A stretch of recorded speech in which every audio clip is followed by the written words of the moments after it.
Hi friends, a very good evening and thank you for joining in today. So could you please confirm in the chat window if you're able to hear my voice and if you can see my screen.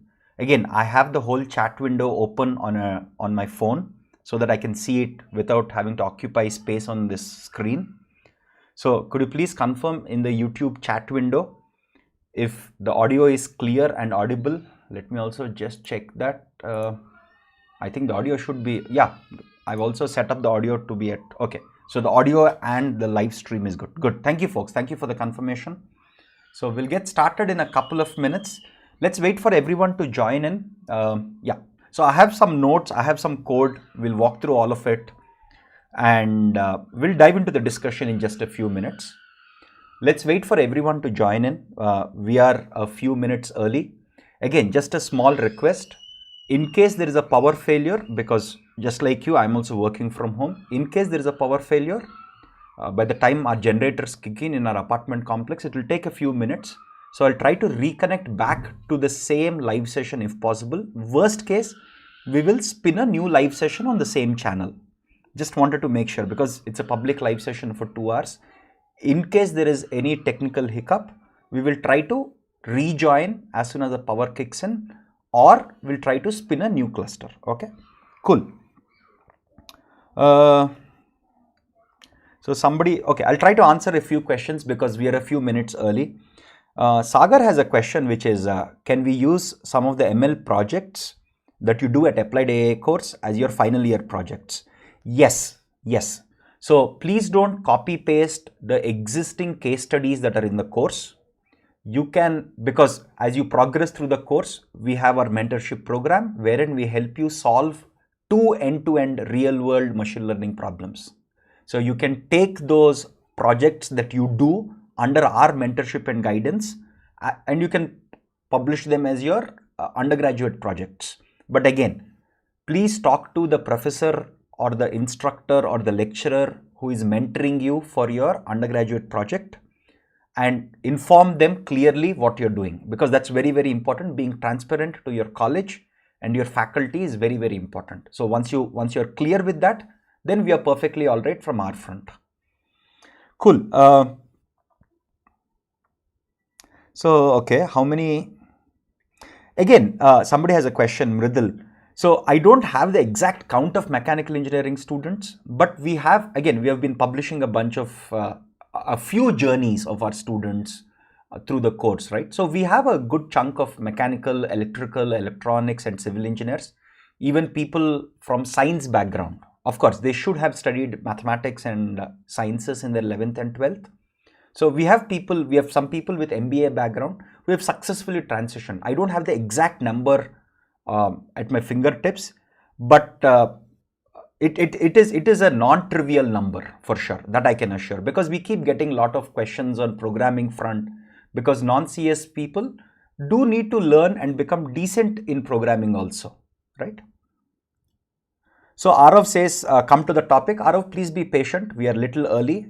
Patience is a key virtue that you should learn. Since the session is scheduled to start at 7 p.m., please be patient. We'll start sharp at 7 p.m. India Standard Time, right? So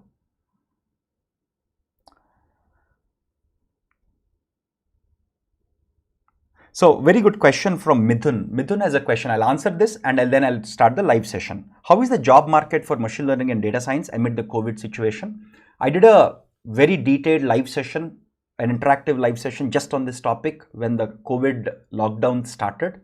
In the first couple of months of the lockdown, the situation was bad. But what we observe, at least from our vantage point, talking to our recruiting partners, talking to our people, that some of our students are getting placed, we see that the market is on the uptick. So certainly it is going back to normal. It is not at the February levels yet. Let us also be realistic. The hiring scene is not yet at the February level, but it is not as bad as the April levels also. It is slowly ticking up, and a lot of companies are also trying to build new technologies, new systems to work remotely or to leverage, to automate a few things. So the job market is on the uptick, certainly not yet at the February levels, but we hope in the next 6 months we should be back to the regular February levels, right? So given all this, let's get started with the live session itself, because that's why we all are here. So this live session is all about multiprocessing and multi-threading in Python. Again, I'll tell you what this session will be and what this session will not be in just a few minutes, right? So this is about multiprocessing and multi-threading in Python, specifically for data science, machine learning and deep learning applications. Okay, so let me be very clear on what this session is about and what this session is not about. Again, remember that this is the first session of its type that we are doing about multi-threading, parallel processing and multiprocessing, right? So this will be an introductory session. If you already know how to do multiprocessing and multi-threading, you may not benefit much. Let me be very clear there. So this will touch upon how to perform basic multiprocessing using the multiple cores on a single computer that you may have, how to perform multiple threading, because most Intel processors have hyper-threading and you can have 2 threads on each core. Again, what are the challenges with threading? Like for example, you have GIL in Python, those of you who know a little bit about it. So we'll talk about some of the challenges of using multi-threaded code in Python, which some of these problems may not exist if you're writing multi-threaded code in C++ or Java. But all of this will be from a data science, machine learning and deep learning vantage point. So we'll start with some simple examples, simple code walkthroughs. So we are breaking it up into 2 parts. First, we'll do a simple code walkthrough, simple concepts of multiprocessing and multi-threading with some very simple examples. Okay, that's the first part.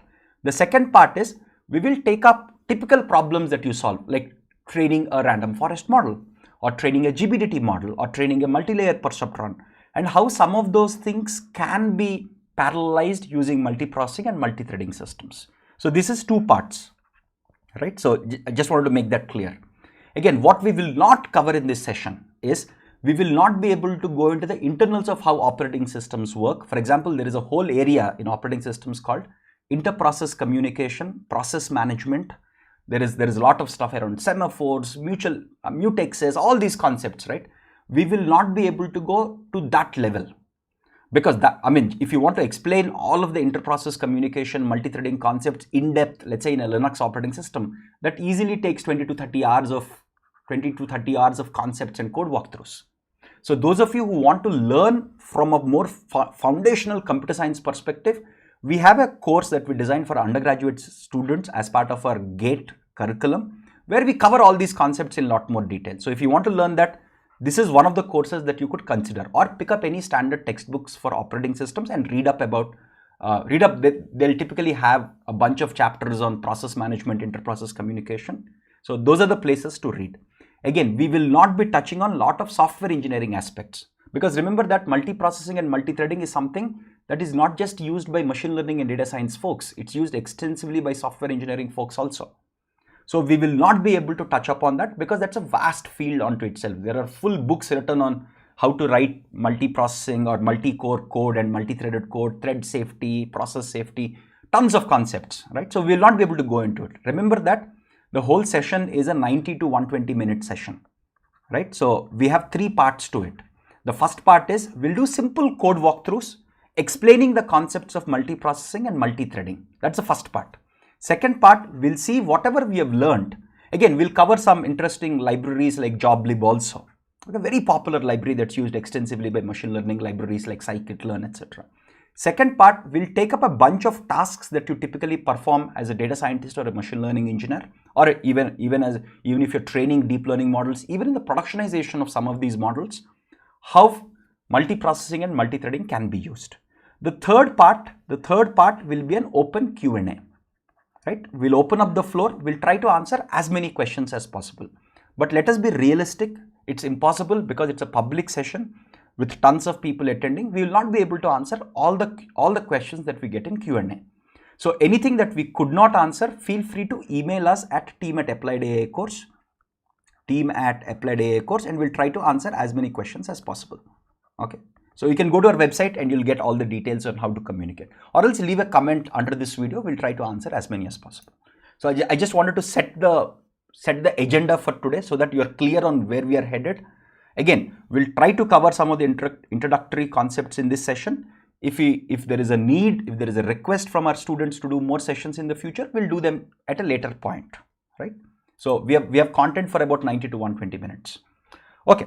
So first and foremost, just wanted to connect the dots here. So you might have, as a data scientist or a machine learning engineer or somebody who is learning these topics, you may have used a lot of these libraries. You might have used scikit-learn, right? You might have used NumPy and SciPy. You might have used TensorFlow and PyTorch and libraries like that, right? A lot of these libraries actually perform multiprocessing and or multi-core processing and multithreading. For example, I just want to give you one simple example. For example, in scikit-learn, when you're training a bunch of models, for example, let's assume you're training a logistic regression model, right? There is this parameter called njobs. Okay, again, we explain about how this works in the course videos, but if njobs is set to -1, then what scikit-learn tries to do is, given your data, it tries to run or it tries to train this model using all the cores that are available on your computer. Okay, and scikit-learn internally uses a library called joblib, which we will discuss in this session. It's a very, very popular library, very widely used to simplify parallel programming on a single box. Okay, so we'll touch upon some basic concepts of joblib also, some of the core concepts of joblib, because if you're trying to implement any parallel computing or on a single box, multi-core or multi-threaded systems, joblib is a very good option. It's very simple to use, extremely easy to use. Scikit-learn itself uses joblib extensively, right? So that's one.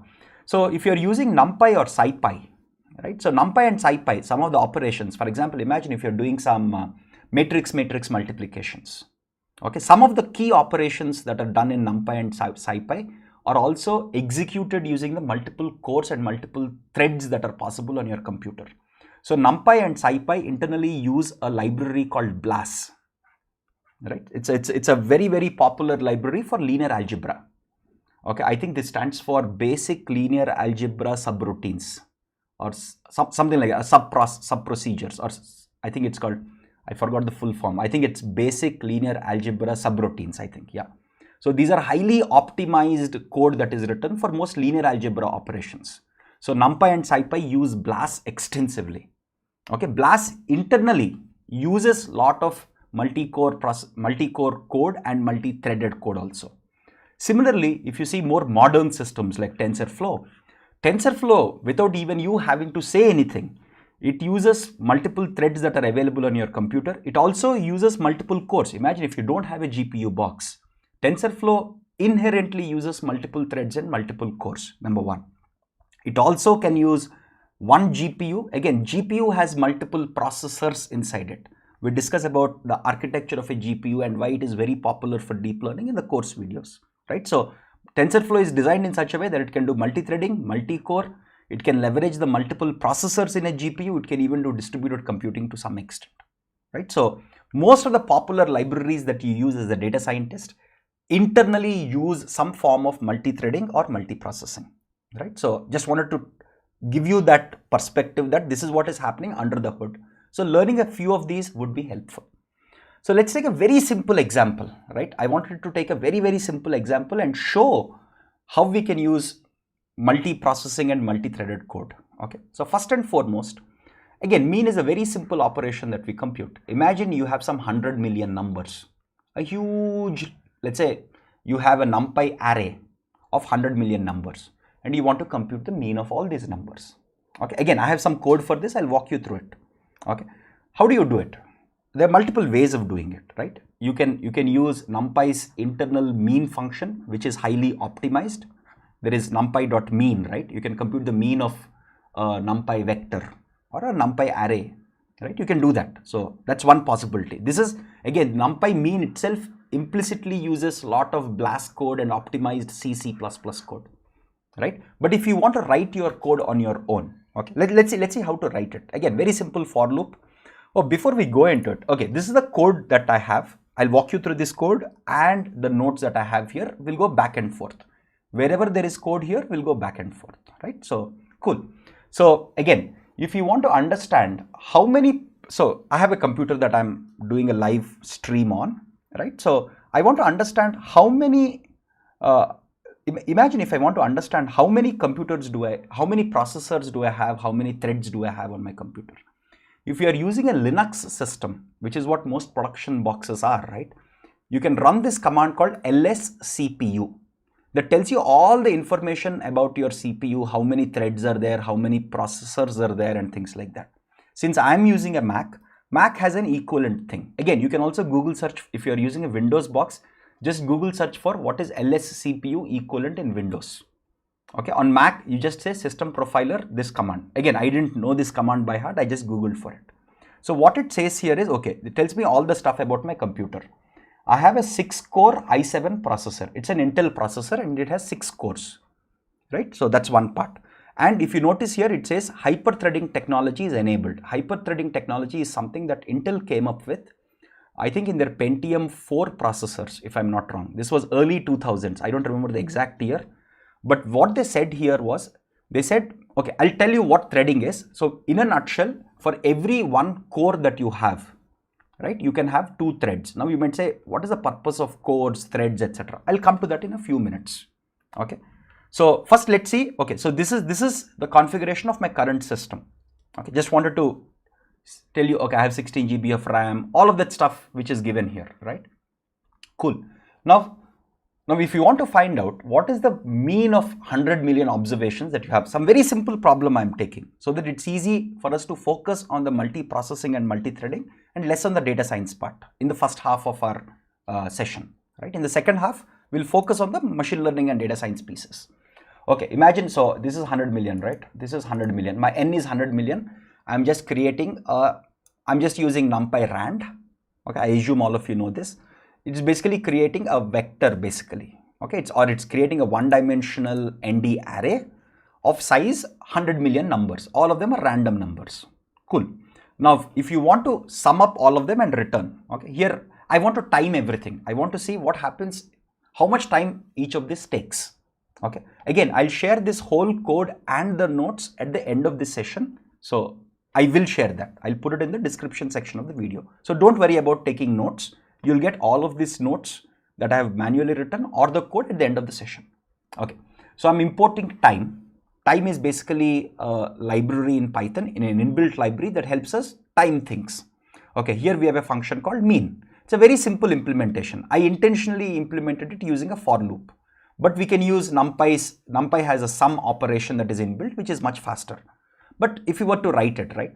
So we have this d, which is a global variable. So we are saying sum equals to 0, n equals to d dot size, and we are just summing up. It's a simple for loop. Finally, we are computing the mean and we are returning it. So manually, we are writing a for loop here. Now to run this, how much time does it take? So you can create this variable called start time. Okay, let me just zoom this in a little. Just give me a second so that you might be able to see the screen better. Okay, I'll zoom in a little. Yes. Okay, so you have, okay, start time is time.time. Time.time returns the current time. So the start time actually has whatever was the current time at that point when this ran. Okay, then we are running the mean function. Okay, so this will, what will this do? This will actually transfer the control to the mean function. This whole code will run and then it will come back. Whatever it returns mean, so m equals to mean. Then after this, after all this code is executed, then again I'm making a note of the time here. The time.time will give you the time after the mean function is executed. You can simply say print end time minus start time. Okay, if you just say print end time minus start time, it will print how much time from this time, from the time this line was executed to the time this line is executed. In between, what happened? This whole function got executed, right? So it is basically measuring the time it took for this function to run in seconds. Okay, so this whole thing, because we have not said anything about multiprocessing, my computer has 6 cores, right? Core 1, core 2, so on and so forth. It has 6 cores, as we just saw a while ago, right? So this whole code is going to run on one processing core. Okay, it's going to run only on one processing core, right? Very simple. All the other processing cores, nothing is happening, or some other code snippet or some other process is running there. Okay, don't worry about that. So all this is running on one core of my 6 CPU, one core amongst the 6 CPUs that I have on my whole CPU chip, my Intel i7 chip, right? So how much time did it take? It took 20.90 seconds. Okay, so this is the standard code that you write. This is your single core, single thread code that you have written, standard code that you write. and it also prints the mean. The mean is close to 0.5. Okay, because all these numbers are generated from a specific distribution, and the mean is half. Okay, because it generates numbers from 0 to 1. Okay, so the NumPy random number generator generates numbers from 0 to 1, the default one. Okay, so there is cool. This is your simple code. Remember the time here. It took close to 20.9 seconds. Now, if I want to speed it up, what do I do? Okay, so let's take a very simple approach. Okay, let's try to, again, I'm only telling you about simple parallelizable systems here. There are a lot, again, parallel algorithms is a whole subject onto itself, right? So we are not going to advanced parallel algorithms and things like that. Very simple stuff. You have 100 million numbers for which you want to compute a mean. Very simple. Break this 100 million into two disjoint sets. Take the first 50 million, take the second 50 million. On core 1, look at this. I have multiple cores, right? I have 6 cores on my box, right? On the first core, we will compute the mean of the 50 million numbers. On the second core, we'll compute the mean of the second 50 million numbers, right? So imagine if this is my NumPy array, right? Then the first 50 million, we are going to compute their mean on core 1. The second 50 million, we are going to compute on core 2. So while the mean of these numbers is being computed on core 1, core 2 can compute the mean of all these numbers. So such tasks are called trivially parallelizable tasks. Okay, it is trivially parallelizable because now imagine, so let's assume I get mean 1. So this core, let's assume, so we gave 50 million numbers to the core 1, 50 million to core 2. So core 1, let's assume, returns M1, core 2 returns M2, right? How do you compute the mean of 100 million numbers given M1 and M2? You just take the mean of them. If you take M1 plus M2 by 2, you get the mean of the whole 100 million numbers, right? So this is again a very simple example of a trivially parallelizable code, right? Very simple example.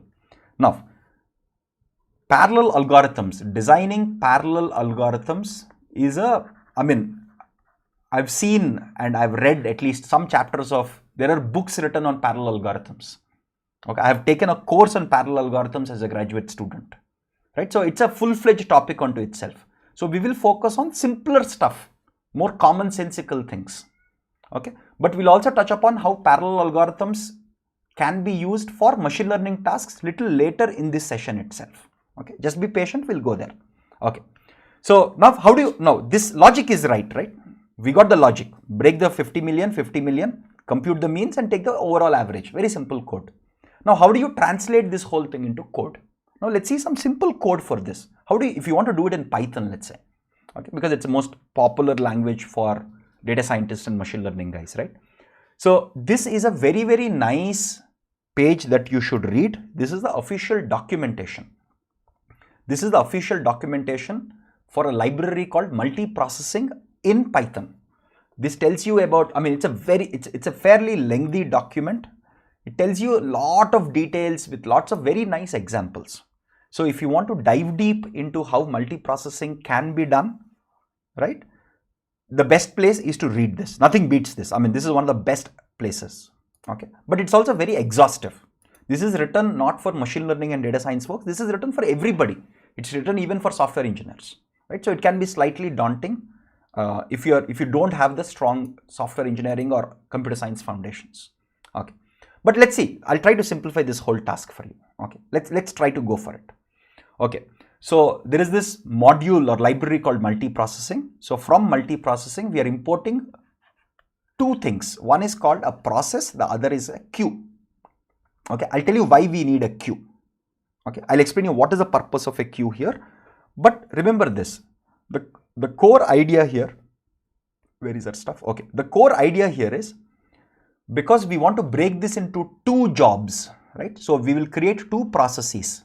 Process 1 runs on core 1, process 2 runs on core 2. Process 1 should take the first 50 million numbers and return the average. Process 2 should compute the mean of the second 50 million numbers. So we are just going to use two processes where each process runs on each core. Okay, we are just using 2 cores. You can extend this to 6 cores also, because this computer has 6 cores, you can do it. Okay, let's do the simplest approach, 2 cores. Okay, cool. So here we are defining a function. Let me explain how this function works. Okay. Actually, before we go into the function, we'll come back to this function in a couple of minutes. Okay. First, let's see some variables that I'm just defining here. So this variable is called n1, which is math.floor. Okay. Basically, you have n numbers here. We are just taking the 0 to n by 2. Okay, this n by 2, we are taking the floor of it because it has to be an integer value, and we are calling.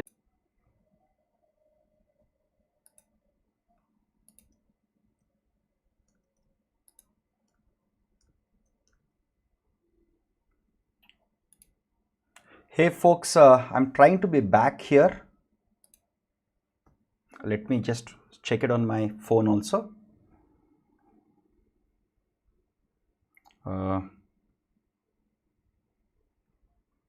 So I'm reconnected back. I just wanted to check if you guys can hear me back. Okay, cool. Thank you. Good. We'll just wait for the buffer to stabilize, and then, yeah. Don't worry, I did not say anything for the last 5 minutes because I had a power outage at my end. So thankfully, I got the power back in a couple of minutes and I was able to reconnect to the same live session. Okay, cool. So let's continue where we left off. Okay. Okay, where were we? 1 second. So we were here somewhere, right? Okay, cool. So yeah, now you can hear me. Cool, that's good. So let's continue where we left off. Sorry for the glitch. It's out of my control and reach also. Okay, cool. So this is your n1, right? So what we want to create, so this we are just creating a variable called n1 here. And so your first process will process from 0 to n1. Look at this, your first process P1 will compute mean 1 from 0 to n1. Your second process P2 will compute from n1 plus 1 up to n minus 1. Okay, this is what your process 2 will compute, right? That's clear, right? So I'm just defining that clearly. Okay, so let's go step by step. So here I'm creating something called as a queue. Now remember, what is this queue? There are multiple queues in Python. Queue is a very popular data structure that many CS folks learn. But the queue that we are importing is the queue from multiprocessing. Okay, so it is a queue that we are importing from the multiprocessing module, not the regular data structures type of modules. So this queue is provided by the multiprocessing library for us to communicate between multiple processes. Okay, so what we'll do here is, again, this queue is a very important data structure here. So what we'll do here is as follows. Let me explain what we will do here step by step. So this queue is very useful because once this process computes mean 1, so this process, let's assume, computes mean 1, we will write that into this queue. Okay, so queue, you can think of it as basic. You can think of queue. One of the simplest ways of thinking about queue is like a list, right? But whatever is inserted first. So again, queue has these two operations called enqueue and dequeue. Okay, again, those of you who have studied computer science will know this, right? You can think of queue as a very simple list which has these two operations. What it does is, imagine, so forget about this queue here. In general, what happens with queues is as follows. Okay, suppose we insert a number, let's say 10. So we enqueue a number 10. Then after that we enqueue a number, let's say 12. Then we enqueue a number 14. Now when you dequeue from the queue, whatever was the first number that was entered into the queue will be the first one that will be dequeued. Okay, so queues are used in software engineering. For example, imagine you're trying to book some train tickets or flight tickets and things like that, right? Queues are actually used in many of those real world systems. Okay, so but we are not going to use queue for that specific purpose in this case. Okay, so queue is often written as a first in, first out data structure. So whatever values are inserted first, they will be the values that will be output also first. Okay, that's what a queue is. But here what we are not going to use the queue for the first in, first out property as far as this example is concerned, right? So for us, a queue is basically a collection of values. Again, this M1, so as soon as this process computes this mean 1, it will place it in the queue. As soon as this process 2 computes mean 2, it will place it in the queue. And this queue, because it is implemented as part of the multiprocessing, remember this is implemented as part of the multiprocessing library, this is thread safe and process safe. Now you might say, hey, what is this thread safe and process safe? One of the biggest problems in when you have multiprocessor system, right? So imagine if you have multiple processes, okay, all of them trying to write to something. One of the biggest problems that you'll typically encounter is, what if process 1 is trying to write something while process 2 also tries to overwrite the same thing? So there is a huge problem, okay, when you have multiple processes or even multiple threads in that instance, right? Suppose if this is trying to write M1, while it is trying to write M1, if P2 also wants to write M2, what happens? So in this location, will M1 be placed or M2 be placed, right? So there are a lot of such very standard problems that you will encounter. This whole thing is in the whole idea of inter-process communication that is typically studied by computer science folks in operating systems, okay? So without going into too much internal details, what a queue does is, queue says, because this queue is implemented as part of the multiprocessing library, it says, don't worry, you just push or you just place things into the queue. I will ensure that things are placed properly. I will implement, so this queue as part of multiprocessing is implemented in such a way that multiple processes can write data to the queue without worrying about overwriting on others and things like that. So that's all taken care using a bunch of concepts in operating systems by this queue implementation. Okay, so you don't have to worry about all the internals of how it works. But of course, if you're a CS student, if you have studied inter-process communication on operating systems, it's a good thing to connect the dots. Okay, cool. So what we will be using this queue is, we'll be using this queue to dump our mean 1 and mean 2. Okay, so that's what we have, right? So now let's look at this function. So we created N1, we created a queue. This queue is thread safe and process safe, which means multiple processes can safely write to it without worrying about conflicts or overwriting one another. Basically, that's what it means in a nutshell. Okay, so let's see how we implemented it. This is called mean underscore multiprocessing. It has start, end, because you have your D, right? You have your whole D from 0 to N, right? This is your big NumPy array, right? So what do you have? You're saying this function will run. Again, you have to give the starting location, the starting index and the ending index. Okay, you have to give the starting index and the ending index. It will compute the mean of all the numbers that are there between the starting and the ending index, including both of them. And whatever is the value, it will place in this queue. Okay, those are the three parameters that you are passing to this mean, to this function called mean underscore MP. Now look at this. This function is very simple. We have a sum. What are we doing here? We are iterating from S to E, from the starting index to the ending index, including the ending index. That's why the range is S to E plus 1.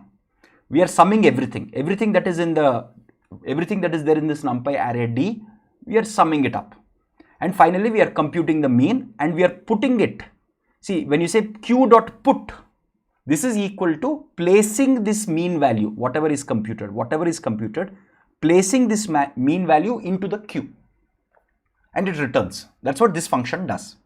Okay, so we have a function that understands that it has to process data from the start to the end index and place the resultant in the queue. Okay, simple logic. Okay, now let's go and see this. So here we are creating two processes. How do you create a process? Again, this process is defined in the multithreading module or library of Python, which is inbuilt, right? So we have process. In this process, what do we want to run? The target. In this process, what function do you want to run? You want to run this function called mean underscore MP. This is the function that you want to run. And what are the arguments that you want to pass to this function? For process 1, look at this. This is our whole data, right? We just saw this earlier. For process 1, we want to run it on 0 to n-1 index, including n-1 index. From 0 to n-1. And whatever is the resultant, we want it to be placed in this queue. This queue, you can think of this as a shared resource by all the processes into which they can write data. Okay. Next, similarly, what is process 2? Process 2 says, okay, what we want to execute here is mean MP And look at this, what is that? So process 2. So from here to here is process 1. Let me use a different color here. From here to here is process 1. From here to here is process 2. Process 2 is starting from n1 plus 1. Okay, sorry, this is not n1, I'm sorry. This is not n minus 1, this is n1, my bad. So this is n1, this is n1 plus 1 up to n minus 1. So it is going to compute the mean of all these values, Okay, so till now the processes have not started. We have just defined that we want to create a process which runs this function, and these are the arguments to the function. We just defined that these are the processes we want to run. We created the queue already. We haven't started the processes yet. Okay, so let's wait for it. Okay, so now how do you execute? So we have defined what we want to run in each of the process. How do you start the process? Before we start the process, we want to start a timer. So the start time, end time, this whole thing basically says whatever I'm running here, I want to get a timing on it, because I want to see here I'm using 2 processes, each process running on 1 core. So how does this multi-process system or a multi-core code, how is it faster? We want to measure that, right? So here we are saying p1.start. So the moment you say p1.start, process 1 will start executing. There are a couple of details there, I'll come there in a minute. p2.start, p2 will also start executing. Okay, now look at these 2 lines, p1.join and p2.join. p1.join basically means, again, remember that this code, there is something that is running this code line by line, right? There is another process which is running this code line by line. Okay, look at this. This code also has to execute, no? This code will be executed as part of another process. Let's call that process as the parent process. This is, again, this whole code is running in one process. At the end of the day, this code also has to run, no? So this parent process is creating child process P1 and child process P2. These are called child processes. Now, when you say P1.join and P2.join, now the parent process will wait for P1 to complete all of its code execution, and P1.join basically means wait for P1 to complete its execution.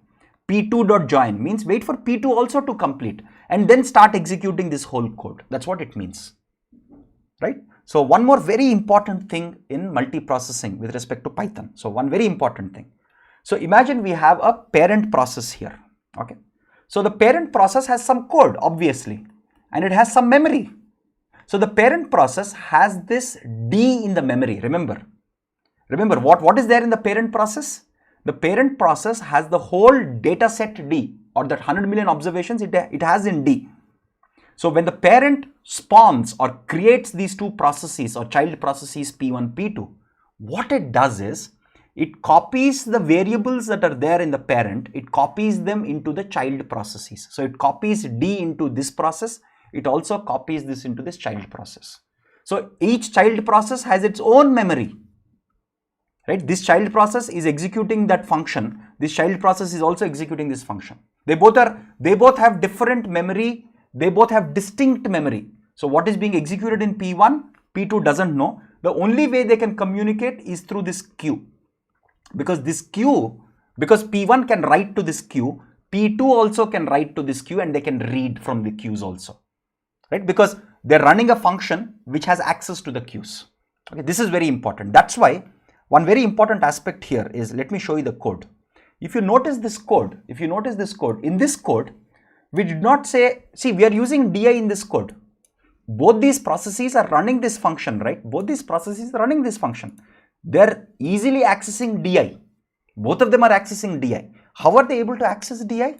They're able to access DI because when the parent created these 2 child processes, it created a copy of D to this child process, it created a copy of D to this child process. Since this data doesn't change, now P1 will only process from index 0 to N1.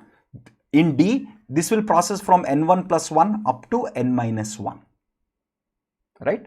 So again, there are tons of internals of operating system concepts that happen internally. I'm just trying to simplify it so that even non-CS folks can easily understand how multiprocessing and multithreading works.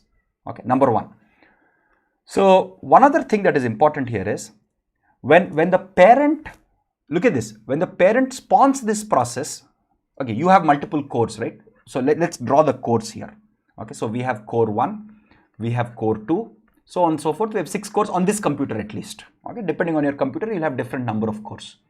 So the parent could be running. Let's assume the parent is running on core 6.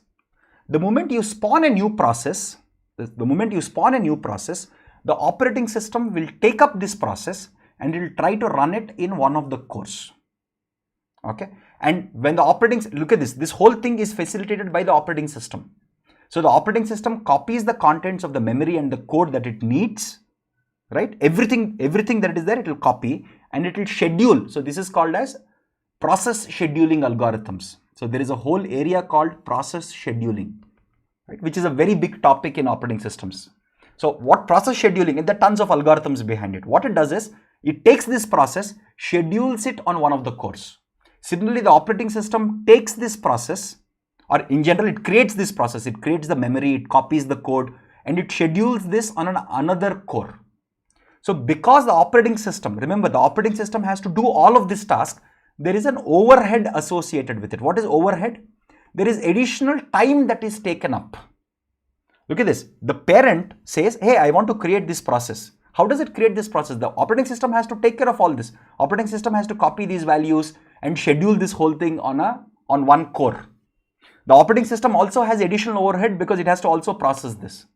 Now, while P1 and P2 are running in these cores, your parent process is sleeping. It says, hey, I have nothing to run. Let both of them complete. Once they both are complete, then wake me up.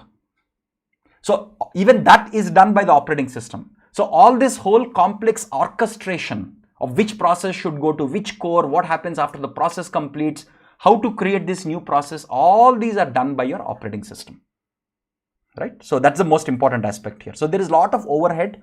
There is time spent by the operating system doing some of these tasks. Okay. So now, okay, so we have done all this. Okay, so let's see the time for execution, right? All this doesn't make sense if you're not speeding things up. Okay, so what is happening here? Process 1, process 2 are done. They'll start executing. Once they complete, this process will start executing. The parent process will start executing. So what are we doing here? We are saying m equals to 0, initializing a variable, while not q is empty. Remember, these two processes, process 1 and process 2, have put something in this queue, right? So now what are we saying? See, they have put things in the queue. Now what are we saying? Get things from the queue. Please get things from this queue. Okay, and the way we want to get it from the queue is, we want to get all the values till the time the queue is empty. So while queue is not empty, keep getting each of these values. So M1 is written here, mostly M2 is written here. The order depends on which executed faster, which process executed faster, right? That we can't control. That depends a lot on how the operating system is orchestrating these things. At least in the code that we have written. There are other ways to control which process should get a priority and all that. Okay. So now what are we doing? We are just summing up M1 and M2. So now M contains M1 plus M2. M1 plus M2. Then we are saying, let's just take the average of it. Right?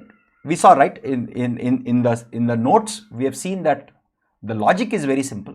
Right? So the logic is very simple. Once you get the logic, you can easily translate that logic into code, but you have to be very careful not to make silly mistakes.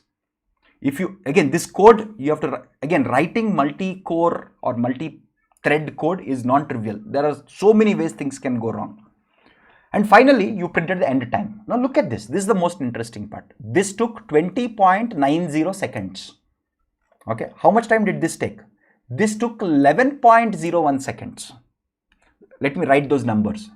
With one process running on one core, it took 20.9 seconds. With two processes parallelly executing, we took 11.00 seconds. Ideally, if you break this into two halves, again, if you approximate this, it should be 10.45 seconds. See, ideally, if there was no overhead, if both the processes were running perfectly, because we broke this exactly into two halves, we could have gotten the result in 10.45 seconds. But there is an operating system overhead. That's why it's not exactly 10.45 seconds. It's slightly more than that, because operating system has to schedule both the processes, right? Once the processes finish, once both the processes finish, it has to send it back to the parent process. All that stuff took about half a second roughly, approximately half a second. right? So this is the overall speed up. So you got a pretty good speed up by using 2 cores. You almost reduce the time, almost, not exactly, but almost reduced it by half, which is terrific, right? So this is how you can write multi-threaded code. Again, what we are doing here is, this is just an introductory session. Okay, so this is multi-core, or anything that you run with multiple processes is called multiprocessing or multi-core code. Okay, this is just, again, if you want to write multi-process code, here is a very nice, there are many ways of writing it. There are many libraries. What I have shown you here is the most basic inbuilt library that is there in Python. Okay, now all this is cool. What about threading? We keep hearing this term threading, right? So what is this whole thing called multi-thread? Okay, let me explain what threading is. Again, threading is a big issue because it has its problems in Python. Some of you who may have learned C++ or Java might know about threading in much more detail because it's implemented much better in C++ and Java. In Python, it's a little more tricky, but I'll tell you why it is tricky in Python also. So Intel said, okay, imagine I have a core. The idea is this. Imagine we have some core 1. Okay. It said, why should we, again, there is also another thing called CPU bound processes. I'm just giving you an IO bound processes. Let me just explain some terminology because this is important to understand this concept in a lot more detail.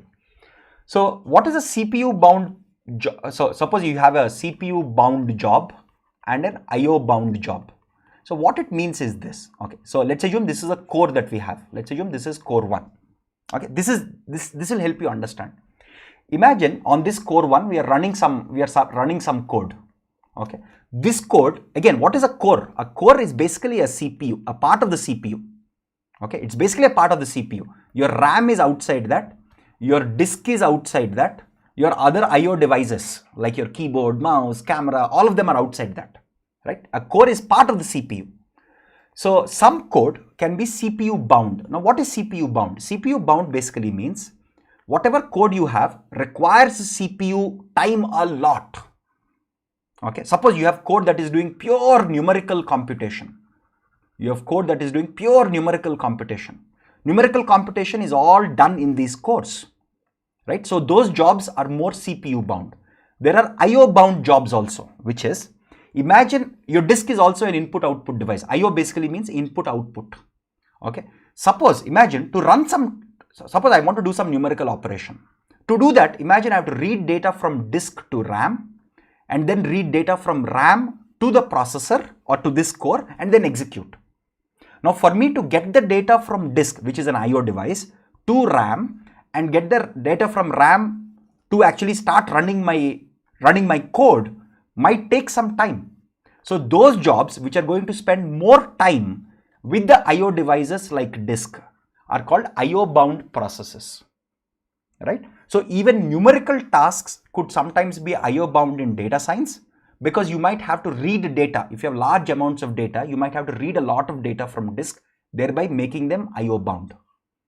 CPU bound basically means it's actually running things based on what is readily available in the RAM and in the CPU cache.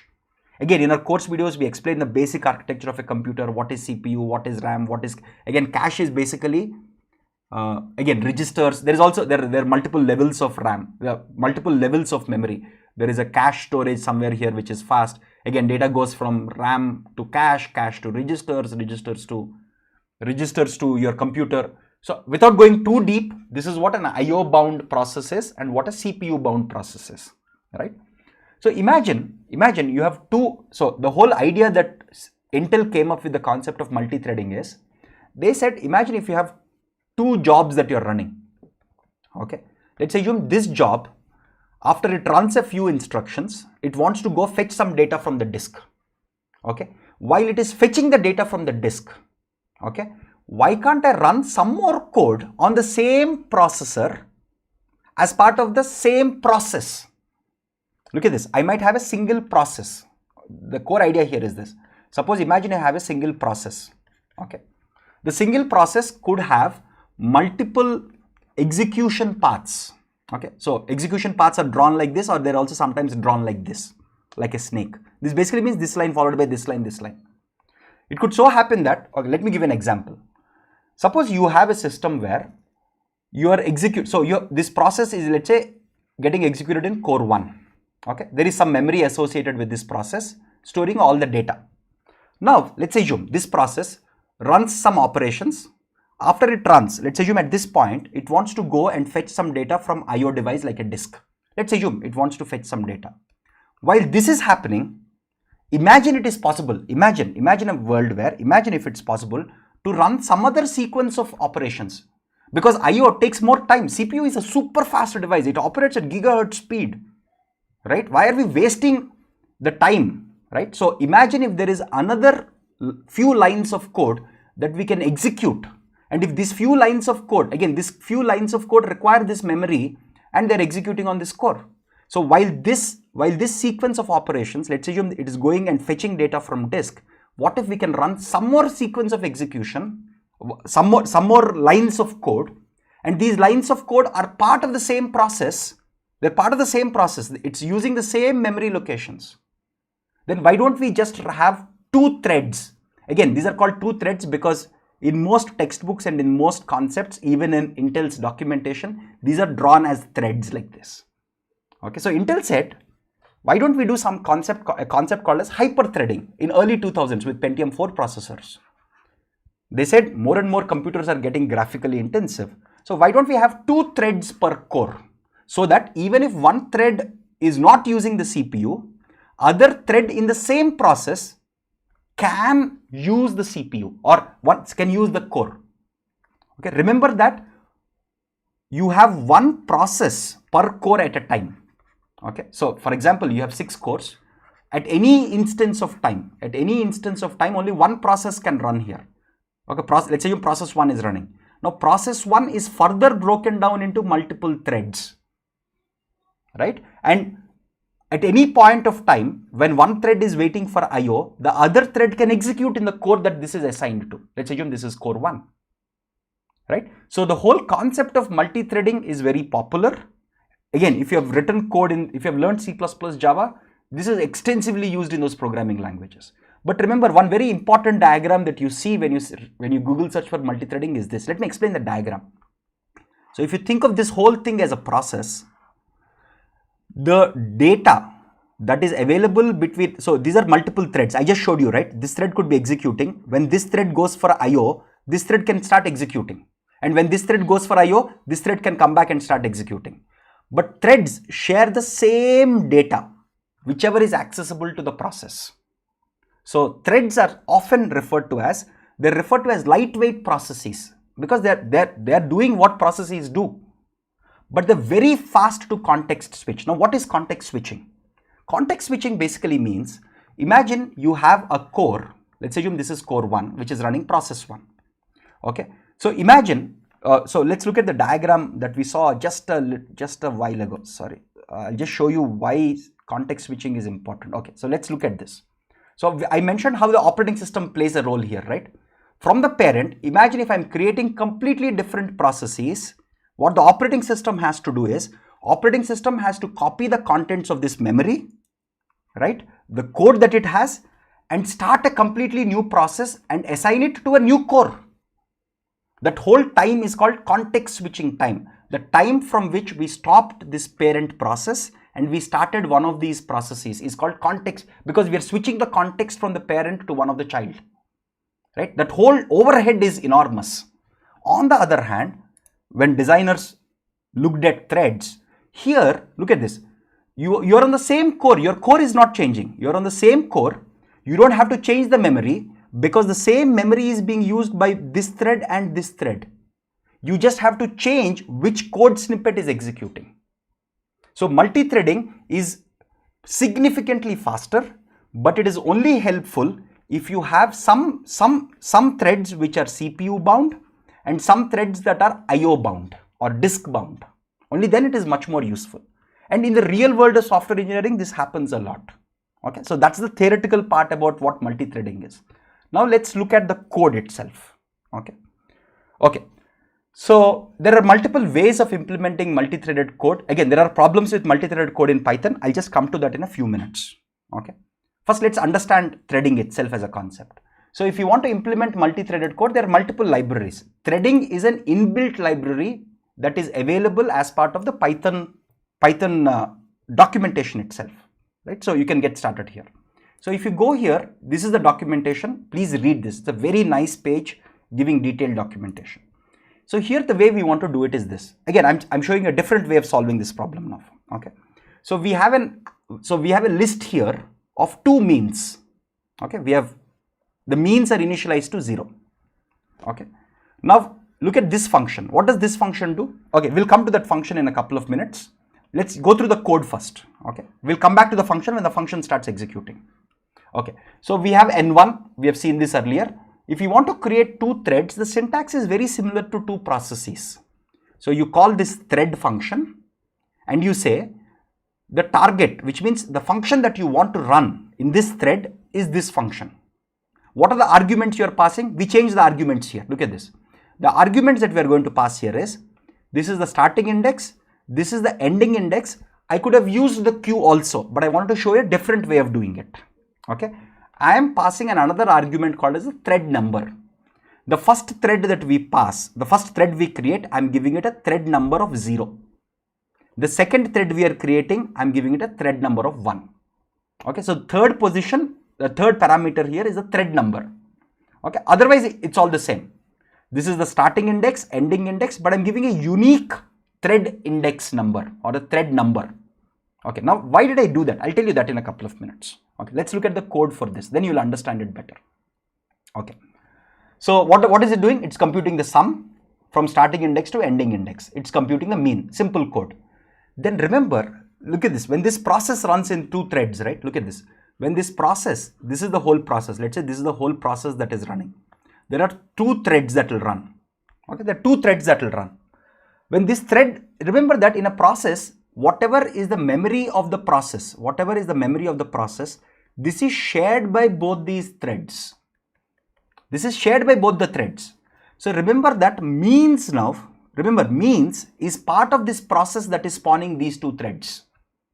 Means will be present here. So that's the important part. That's why I wanted. So means as a list is accessible both. Again, this is a local, this is a variable which is part of the process, but you can edit the means in this thread or in this thread, right? So now what are we saying here? So at the end, when the whole thread computes the mean of whatever segment of the whole, so this is our whole array. So first part thread 1 will compute, second part thread 2 will compute. So thread 1 computed M1, thread 2 computed M2, let's say. Okay, where is it going to write the M1? So one way is to use queues, the way we have done it earlier, but I want to show you another way, which is you can write this M1 to the means 0, because the thread number here is 0. I'm passing the thread number 0. See, look at this. First thread has thread number 0, which means now what does this line do? Means thread number, which means means 0 equals to the mean that it computed here. And means is, remember, means is part of the process that is running this. These two threads can access the means. I'm just making sure that this thread is writing to means 0 and this thread is writing to means 1, so that they don't overwrite one another. That's an important thing that you have to take care, right? Because that's why I've given the thread number 0 and thread number 1 here. I passed that as a parameter here, right? Now once you have it, the game is up. Okay, so look at this. So what the syntax is very similar to a process. Okay, so here we defined the two threads that we have. We are saying start the threads, join the threads.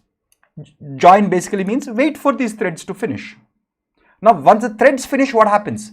Your means, look at this, your means 0 will contain the output of thread 1, means 1 will contain the output of thread 2. I was very careful in making sure that they don't overwrite one another.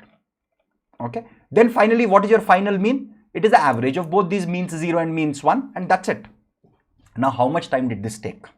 Look at, let's write down the timing. Timings are very, very important to understand the concept better. In standard code, right, one core, one thread, right, one core, one thread, it took 20.9 seconds, right? In 2 cores, one thread each, 2 cores, so 2 processes. Okay, so instead of writing cores, let me write them as processes. They both mean the same thing. Okay. So one process, one thread. Two processes, one thread in each. One thread in each. How much time did this take? This took some 11 point some time, right? Let me look at it. 11 seconds, exactly 11, approximately, almost close to 11 seconds. So this took 11.0 seconds. Third thing, we had one process but two threads. How much time did this take? This took 19.53 or 54 if you want to round it, seconds.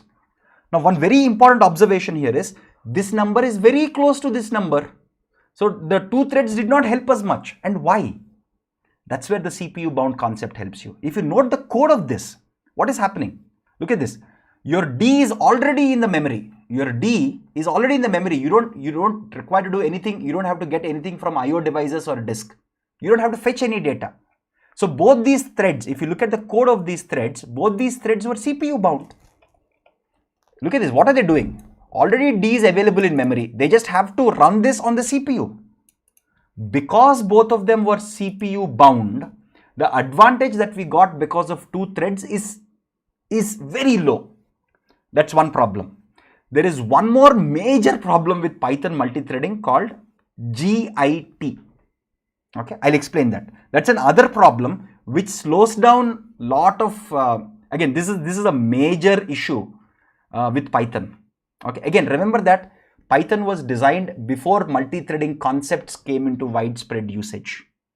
Okay, so you should remember that. Okay, but let's see, why is GIT important?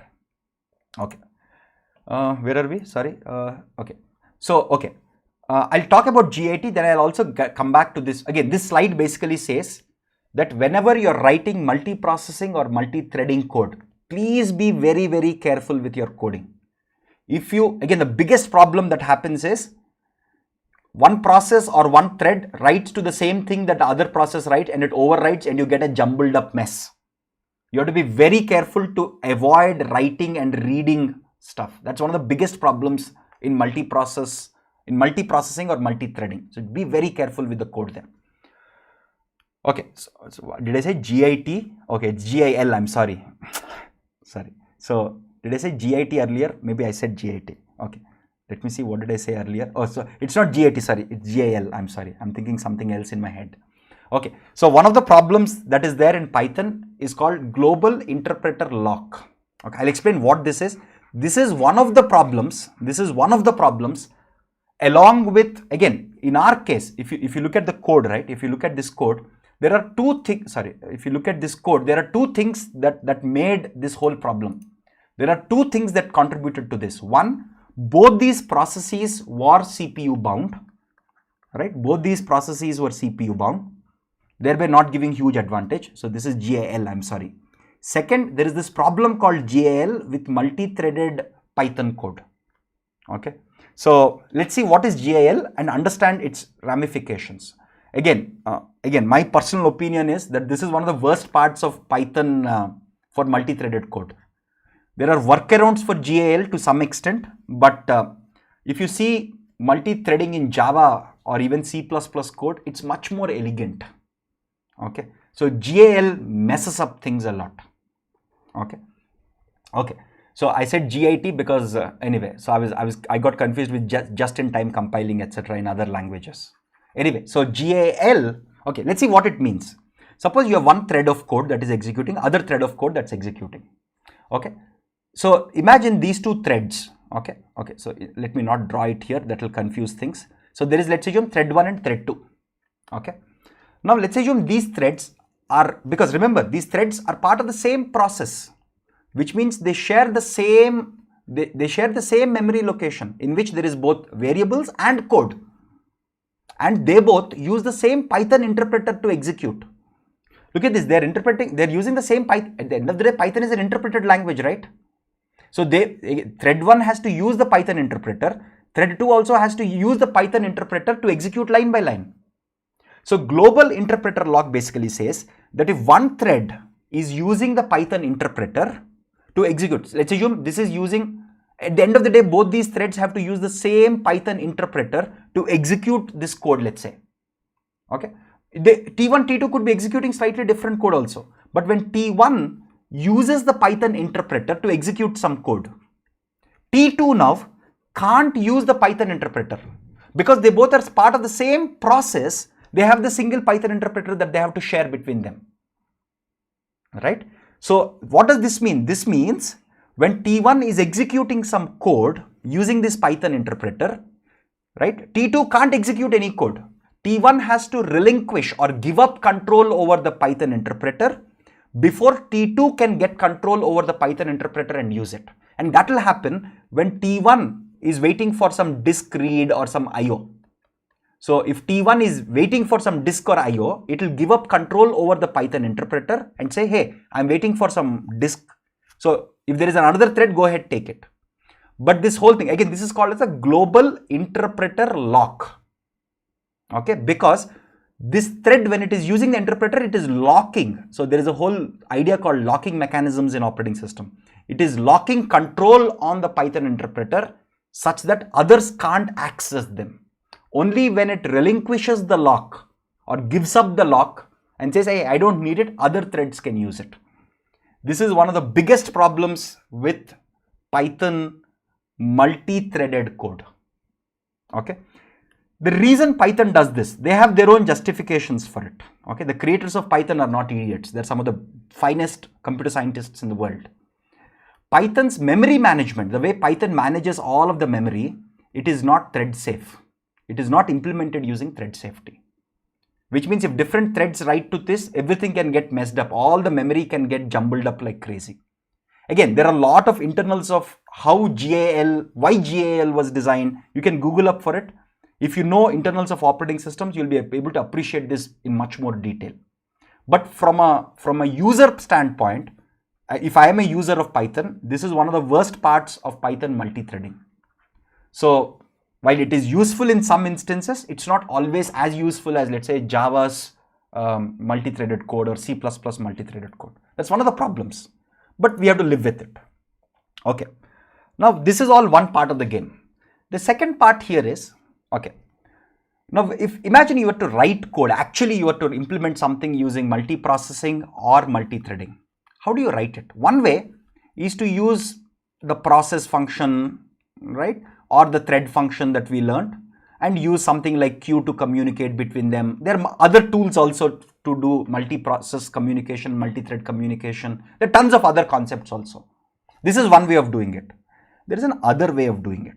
The other way is what is used extensively in data science libraries. The other way is they say, okay, instead of using this low level, this is a very low level functionality given by the Python programming language itself.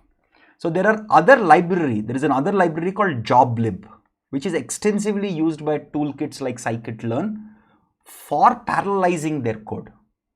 Okay, so imagine if you're a data scientist and if you're not very sure of writing multi-process, multi-thread code in a comfortable way, joblib provides a very easy methodology, easy mechanisms and easy functions to make, let's say you have a for loop. Okay, let's say you have a for loop where where does your whole code take time? Most of your code takes time in for loops, right? So joblib gives a very simple mechanism to parallelize for loops. Again, it does other things also, but one of the most important applications of joblibs as far as data science and machine learning is concerned is parallelization of for loops. So because this is a very popular library, we'll also look into this and briefly do a couple of code walkthroughs. Okay. Again, if you want to read more about joblib, here is all the documentation. Again, guys, I might have to overshoot this session a little. So again, somebody says, okay, I'll come to the comment section. Somebody says, are these concepts actually used in the real world? I have notes for that. So once we finish joblib, we'll see how common tasks in data science can be done using parallel processing. How do you do matrix product, vector product, data pre-processing, how to train these models using parallel processing, how can you train deep learning models from transformers to MLPs using that. So these are actually really used in the real world. That's why in the very outset, right, I showed you this because scikit-learn actually uses joblib. So these concepts are not mandatory.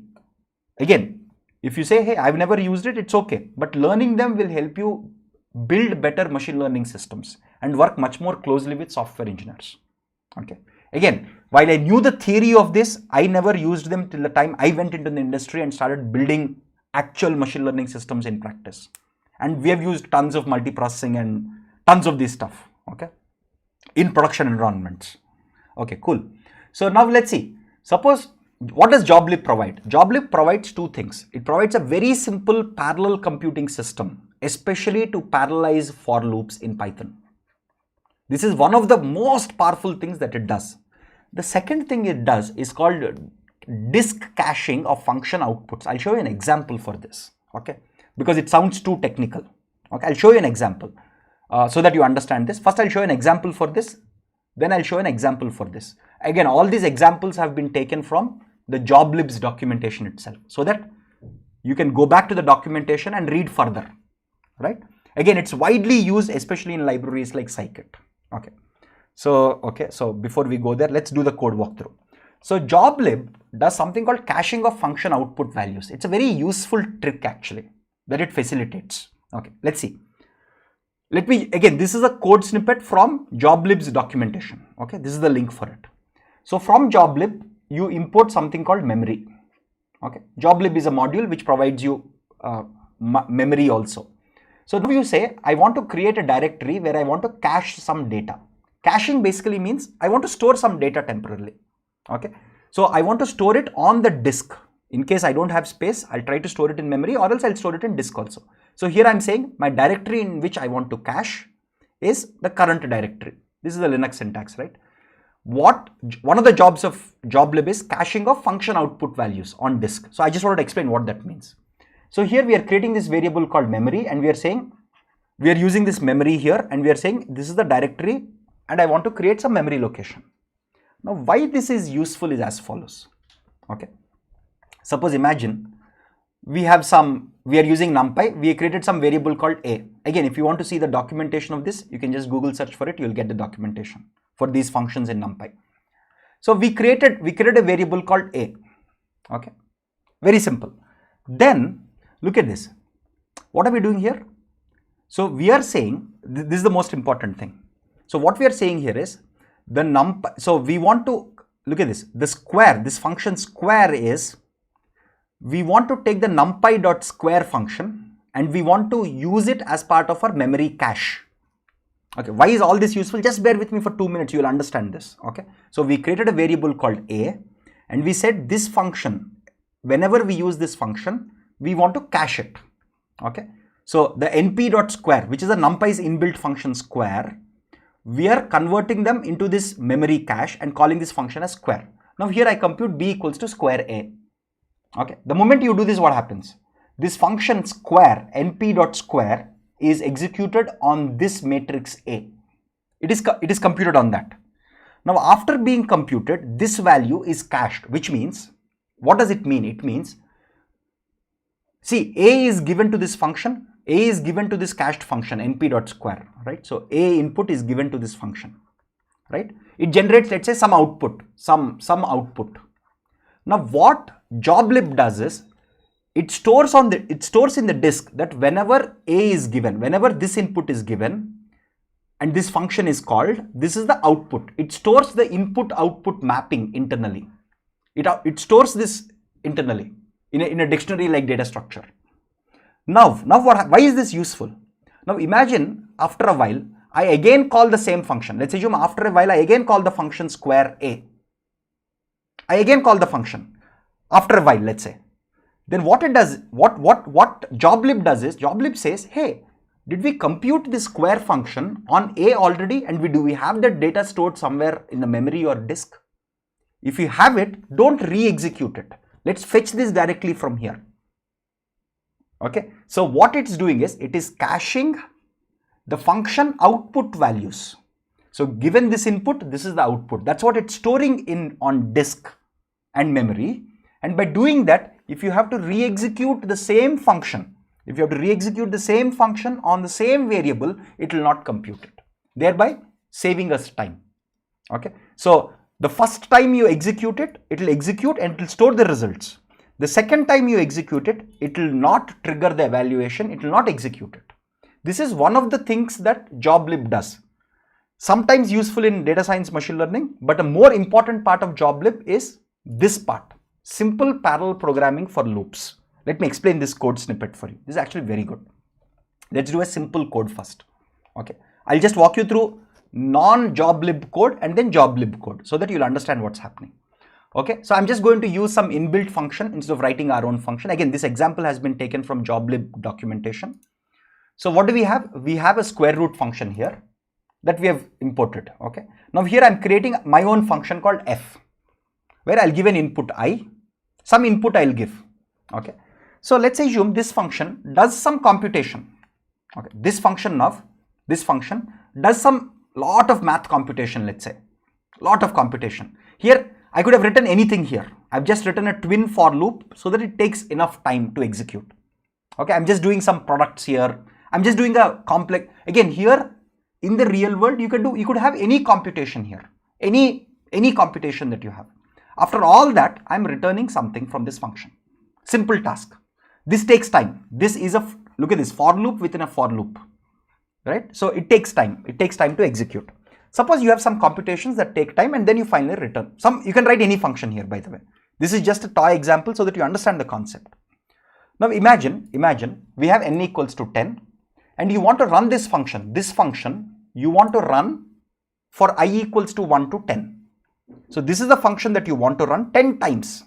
Typically lot of time in code is spent in for loops, right? So imagine if n equals to 10, I'm starting my timer, and my timer, within my timer, between my start and end time, all that I'm running here, between my start time and end time, I'm calling this function 10 times with 10 different inputs.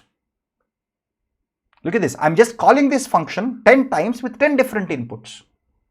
This is a non-joblib code. Now how much time does this take? It took 17.11 seconds. Simple. Now if I were to use joblib, how much time will it take? Again, joblib is very, very powerful when you want to do, again, we'll come to these two. I keep writing G-I-T, it's G-A-L, I'm sorry, typo there, it's G-I-L. Okay, fine. So let's go to the code. I'll explain the code and then we'll come back to that, to those two points that I have in the document. Okay. So joblib has two very, very powerful functions called the parallel function and the delayed thing. These are two that are used extensively. Okay. Now imagine this job wherein we call this function f 10 times. Okay. So we call this function 10 times in a for loop. Now if you want to, with different inputs, okay, it took us 17 seconds. If you want to speed it up. So joblib has these two very nice constructs which we will use. Okay, so let's start our timer. This is our end timer. In between, look at, you just have to write one line. What this line does is very, very important. Let's break it down. It says I want to run this code parallelly with number of jobs equals to 2, which means it will do multiprocessing. When you say number of jobs equals to 2, it is going to create process 1, process 2, not multithreading. It's going to do multiprocessing. So it is going to use 2 cores. And so the first part is this. This first part here basically says we want to run this. I want to run something parallelly and the number of jobs I have is 2. Then it says, this is the fun part. Then it says, what function do you want to run? You want to run this function f. Okay. What are the arguments to this function? These are the arguments to this function. I square is the argument. See, look at this. What did we write in this code? Sorry, where is this code? Okay, here we wrote fi. Yeah, so again, the arguments, so we can just give I here instead of I square. Okay, so the argument that I want to give here is I, let's say. Okay, I just changed it slightly by mistake, but the function that we want to run is f. The arguments that we want to, the argument on f is I, and I itself takes these values. Look at this. This for I equals I in range n basically says this I itself will take values from 0 to 9 because n equals to 10. Because n equals to 10, it will take these 10 values. This I can be one of these values that are there in this. So for I in range 10 basically gives you these I equals to 0 to 9, right? So this function, so what are we saying? We want to create 2 parallel jobs and we want to run them parallelly, and the function that we want to run parallelly is f, and this fi. So basically what you are saying in this line here is you want to run fi for for I equals to 0, 1, 2, so on and so forth, you want to run this, and this whole thing you want to run parallelly with 2 jobs. Now the question here is, why is there this delayed? Okay, this delayed basically is a way to, again, what this delayed does, this delayed is actually part of job lib. Again, why do we need delayed? I put an answer from Stack Overflow also. There's a very nice explanation on why we need delayed. What this delayed does is, this delayed waits for all the 10 values to be ready, all the range of values to be ready, before it starts executing each of the FIs. So this delayed, basically what it does internally here is, it says, okay, so there's a very nice explanation on Stack Overflow, but okay, let's actually go to the Stack Overflow link, right? Because they have explained it really, really well. The terminology which they've explained is very nice. It's one of the best explanations for delayed, right? So look at this. So look at this. This is the crux. What we actually want is to tell Python what functions we want to call with what arguments. And delayed is a very convenient way and a clean syntax to do that. So what it's literally doing here is, by adding delayed, you are saying, this is the function I want to run on I, and I is all these values, and let all these values be ready before you parallelize the whole thing. That's what it's doing internally. Effectively, that's what it does. Okay. Now what this does is, so you have this, look at this, F0, F1, so on and so forth, F9. These are the 10 functions that you have, right? Because you have I here, I lies in this range. So whatever you have in a for loop, so whenever you have for loops, the easiest way, whenever you have any construct like this, for I, you're calling some function, right? If you're doing this type of structure, just write this, just say parallel, the number of jobs you want to run, always place a delayed, F is the function name, I is the argument. You can have multiple arguments also, nobody will stop you. You just generate these arguments here carefully. That's it. Now if you execute this whole code, look at this, one process, one thread. This code took 17.11 seconds here, or 12, let's round it up. Okay. When we had 2 jobs, how much time did it take? Which means 2 processes, but still 1 thread each. Each process has only 1 thread. How much time did it take? 9.58 seconds. We'll keep this here. Okay. Now imagine job lib. So significant improvement, right? Very good improvement. Because each of these functions from F, the reason it's very significant is, while one process is running F0, other process can run F1. While this is running F1, this can run F3, this can run F2. So each of your cores could independently run these functions, because these functions do not have any dependence amongst them. Right? So that's actually very, very powerful if you're using job lib. Okay. Next thing is, what if, I keep writing GIT, my bad. I think in my head I have that just-in-time compiler JIT. Anyway, so okay. So this GIL. So you can do multi-threading also using job lib. The way you do it is as follows. You just say, I want the number of jobs equals to 2, but I prefer them to be threads. Look at this. This is the syntax. If you want to use threading, if you don't care about multiple processes, you can say, I want the number of jobs to be 2, but I prefer them to be threads rather than processes. Same, except this part, the whole syntax is the same. Except this part, the syntax is the same. Now when you execute it, what do you get? Look at this. What do you get? You get, because you're preferring threads, and since this computer has hyper-threading, it will only create one process with 2 threads. And how much time did it take? Look at this. It took 17.34 seconds. It took more than one process, one thread. Why did it take more time? Because of not just in time, because of the global interpreter lock, and because both these are CPU bound. Because of these 2 situations, this took actually more time than a one-threaded thing. So sometimes if you are using multi-threading in Python, you have to be careful because it could take more time. Multi-processes, it's all cool. Multi-threading, you have to be careful, especially if you're doing a lot of numerical processes which are CPU bound, because GAL will kick you. Now imagine, so next case that I want to show you. Okay, let me just erase this. I just want to show you the one more case, Then we'll go into the machine learning specifics. Okay, so imagine you have 6 jobs. Okay, so you have job lib. So instead of 2 jobs, imagine if you created 6 jobs. Okay, what happens? How much time does it take? So again, I did not say prefer threads. I did not say that. So it will create 6 processes, 1 thread in each process. How much time did it take? 4.55 seconds. Wow. So when we went from 1 process to 2 process, which means I'm using 2 cores, my speed up was pretty good, from 17 to 9.5. When I went to 6 processes, it did not become 1/6 because there is always the overhead. All the 6 processes have to be tracked now, right?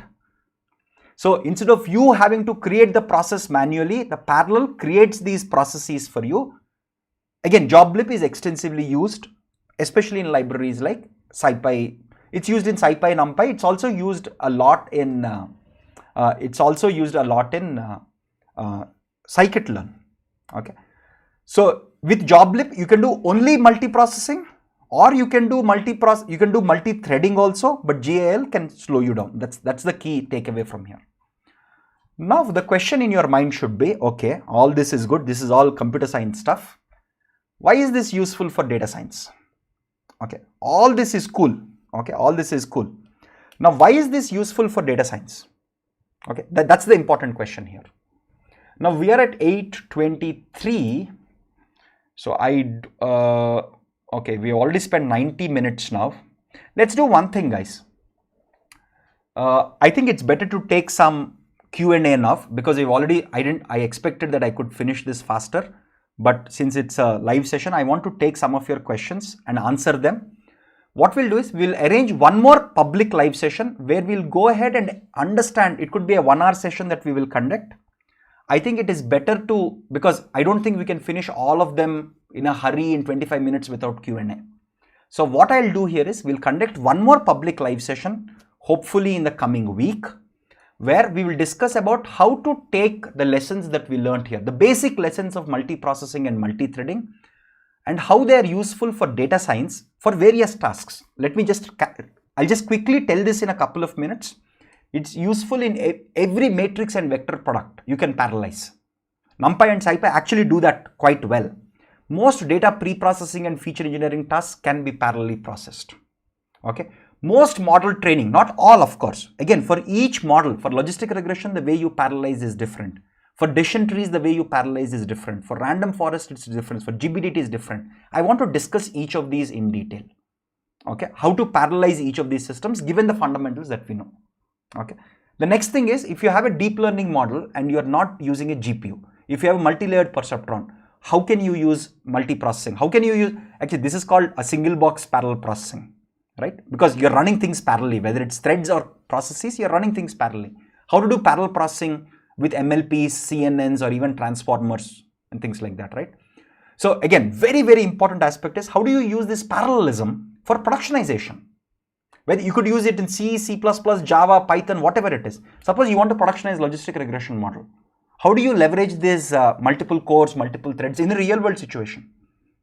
Okay, so these are some of the topics that I want to cover, but since we are short on time today, we will arrange one more public live session and we'll touch upon these topics specifically to data science, a little bit of statistics, a little bit of data pre-processing, model training, and productionization.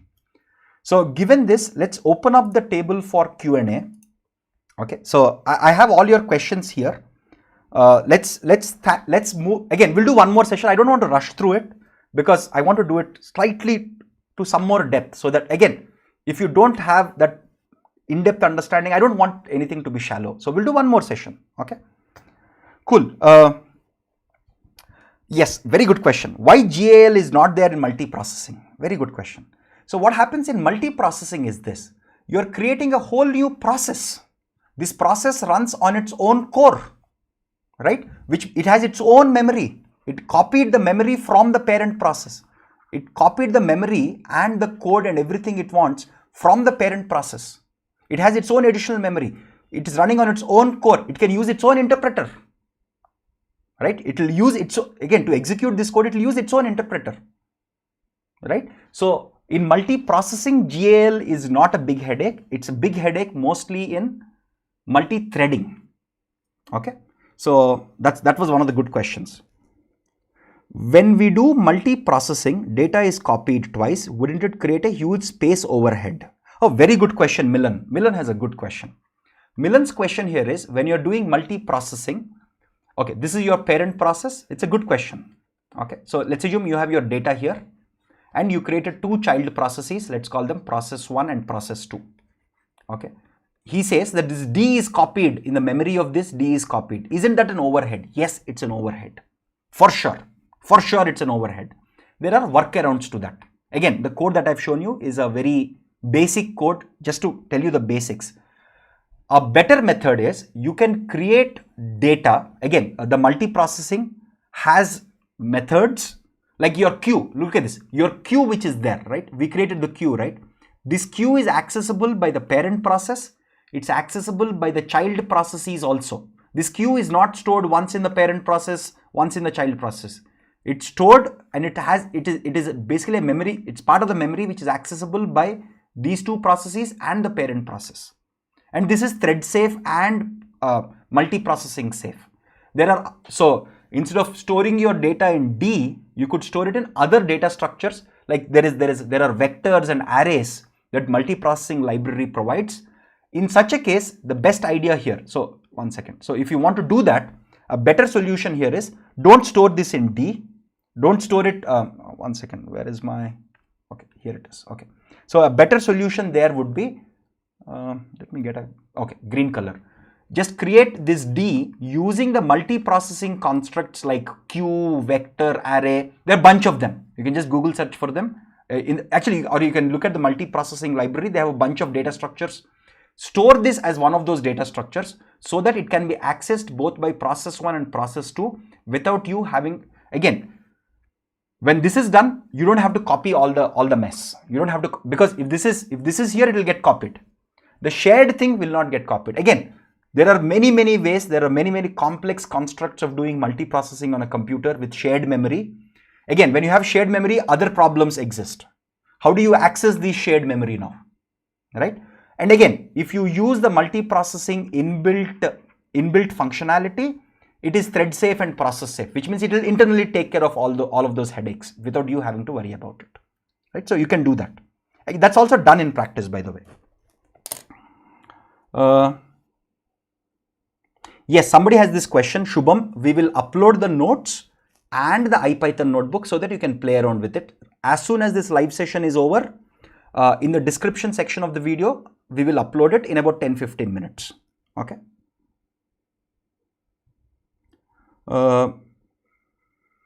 Good question. Arjun, very good question actually. It's a good question he has. So imagine if you have, if your number of jobs, okay, let's assume your number of jobs is 10, but your computer is only 6 core. What happens?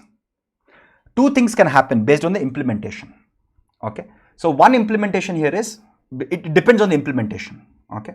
So suppose if you're using scikit-learn, etc. I think what scikit-learn does, again, I'll have to look at the documentation, is they will cap it to the maximum number of cores that you have. That's an implementation specific. Suppose you don't use joblib or any of them. You say, I want to create these processes.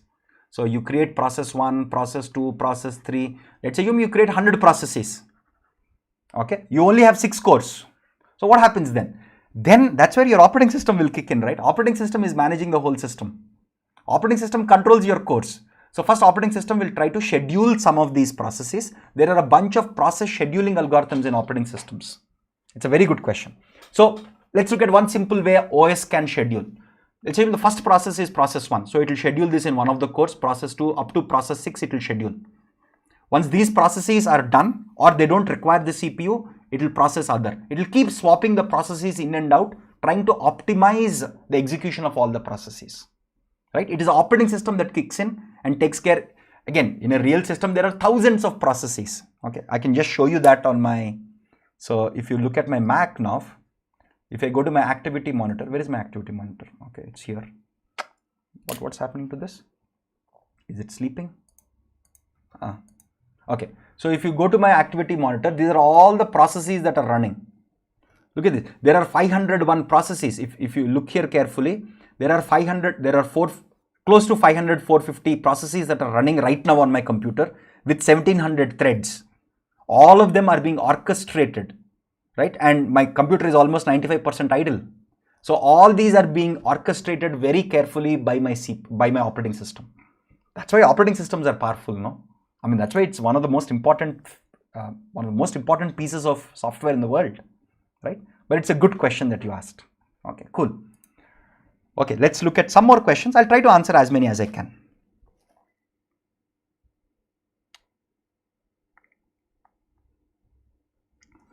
Can we allocate different Ds for each process the way it's done in Hadoop? Yes, you can do that also. So this is a question from Mithul. Okay, Mithul's question here is, imagine, so he says in Hadoop, multiple pieces are given to multiple processes. That can be done. And actually remember, underneath the hood, Hadoop or Spark is also using a lot of these operating system provided facilities for multiprocessing and multithreading. So you can do this, right? So you have process 1 and process 2. This is, let's say, your parent. Okay. Suppose you have some data on the disk. Let's assume you have some data on the disk. Don't load the data in the disk in the parent. Don't do that. So when you're calling each of these processes P1, P2, in the arguments, give the path. Suppose, imagine you have some large disk. Okay. Suppose you have some big file. Okay. Suppose, let's say the file name is F. You store it as two files, f1.csv, let's say, and f2.csv. Let's just say. I'm just taking a simple example so that it's easy to understand. So for this process, you give this path as f1.csv. So for this process, give a path here. This path is nothing but a string. It's just a string. Just give f2.csv. Now in the code for this process, look at this. In the code for this process, now you will read this file, process this file, and write it either to memory or to disk. Right? Similarly, in this process, you will read this file, you will process this file and write it to memory or disk. Right? So that's one way you can break. It's a good question. If you have large file that you want to process, don't read it from your parent. Read it from your child processes and process them in the child and write the resultant that you want to write to a shared queue or to disk. Right? So that's perfectly all right. So it's a good question that you asked. Good. Okay.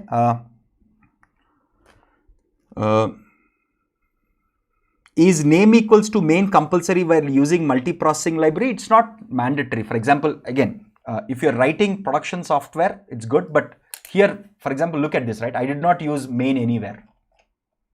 Right? I did not use because I'm running it on a Jupyter notebook. It makes sense because I want to run it line by line, do some analysis as I do it. So in this case, you don't require main, right? So that's perfectly all right. Will it work? One second. Shambhu has a question which is, will this work efficiently on distributed storage like HDFS? One second. So, okay, the method that I mentioned, will it work on HDFS? Again, remember that if this process and if this process, suppose these two are on, let's say, Hadoop distributed file system. Okay, and let's assume now all that we need here is this process should be able to read this file on HDFS. If this process can read this file, right? If this process can read this file, it doesn't matter where the file is. It could be on your local disk, it could be on a Hadoop file system, it could be on a MySQL database. Doesn't matter. It really doesn't matter. The only thing here is that these processes should be able to access these files. That's all. Okay.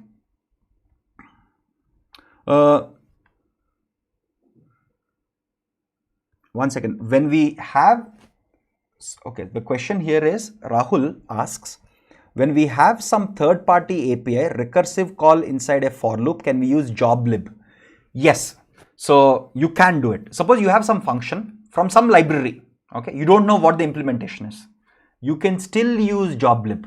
That's why I showed you the example with sqrt function. No, this sqrt function, I don't know how it's implemented internally by math, by the math module. I don't know. So any function implemented by you or inbuilt or already existing function, you can trivially parallelize using a for loop using joblib's parallel and delayed. That's why they are very, very powerful constructs. Okay, the reason it is powerful is you don't have to worry about the nitty-gritty details. As long, again, one second, there is one important catch that I want to call out.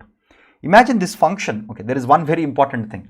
Suppose this function has some parameter, let's say f1, f2. So joblib will only work. Joblib makes this fundamental assumption that these individual calls of these functions are all independent, right? So it assumes that f1 can be run independently of f2, which can be run independently of f3. That's what it assumes. If that is not true, then there could be a mess up. So as long as you have a function that you want to run with some parameters and you want to parallelize it, it could be any inbuilt function, your own function, it could be anything, doesn't matter. All you have to be careful about is whether this function is executed, this function is such that executing it with one parameter doesn't depend on executing with other parameter, right? So good question. So Milan again has a question which is, can we try multi-threading in each process of multiprocessing? Yes, you can do it. So you can have multiple processes, process 1, process 2, let's say process K. Within this you could have 2 threads, within this you could have 2 threads, within this you could have 2 threads, and so on and so forth. But the more complex you make your system, the harder it will be for you to design the algorithm appropriately. Okay. Again, this is perfectly all right. Nobody is stopping you to do that. But you have to design your algorithm very carefully and make sure your code is written very, very carefully. That's very, very important. Okay.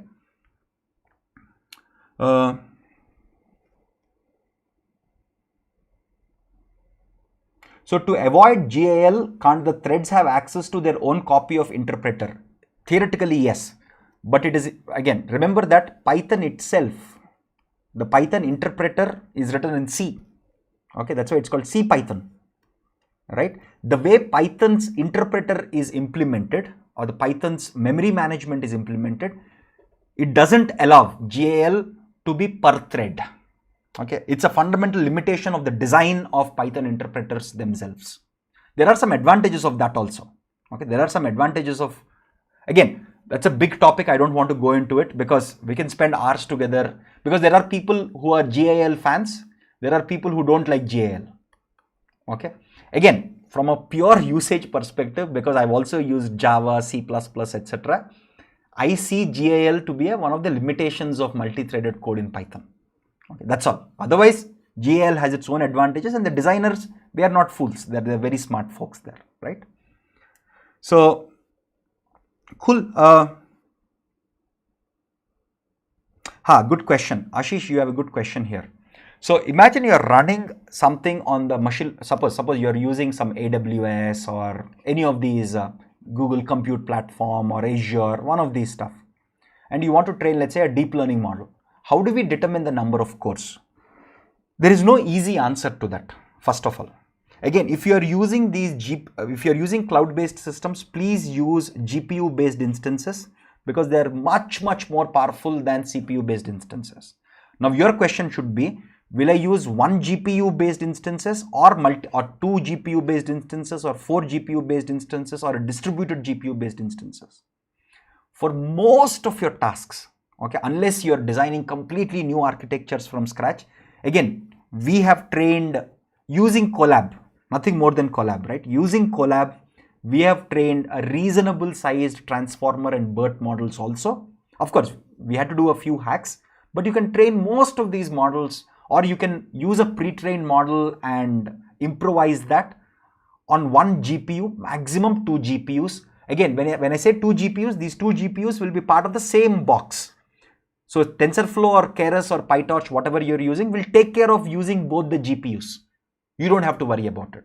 So as far as deep learning is concerned, just start with one GPU instance because it will be cheaper, or better still, just use Colab, guys. I mean, most of the tasks can be done in Colab. But if you have a production environment that you want to do, try it with one GPU instance first, and then if you see, then try it with a 2 GPU instance, 4 GPU instance, etc. Measure the time.